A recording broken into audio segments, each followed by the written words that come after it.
Në vijim të veprimtarive fetare në kuadër të afrimit të muajit të shenjtë të Ramazanit, Mëftynia e Shkodrës zhvilloi këtë të shtunë një tribunë fetare ku i ftuar për të ligjëruar ishte Hoxh Tahir Zenel Hasani nga Tirana.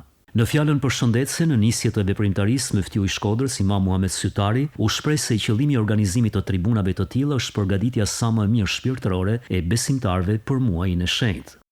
Ne ndërmorëm këtë iniciativë për të prit muajin e mandueshëm të Ramazanit me disa tribuna fetare që i paraprin kësaj mirësie të madhe, me dëshirën e mirë që të përfitojmë diçka, dhe të marrim gjithë secili për nesh një mirësi të madhe në prag të Ramazanit.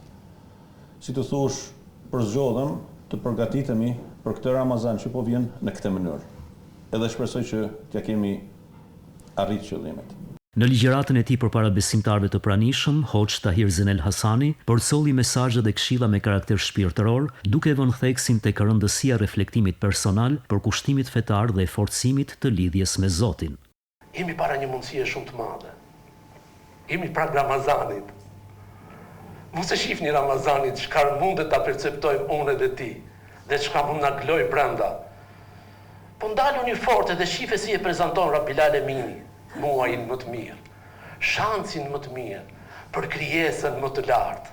Është mundësi e jashtëzakonshme që vetëm Zoti di t'i krijojë këto mundësi. Dhe prandaj Ramazanin e quajti për vete.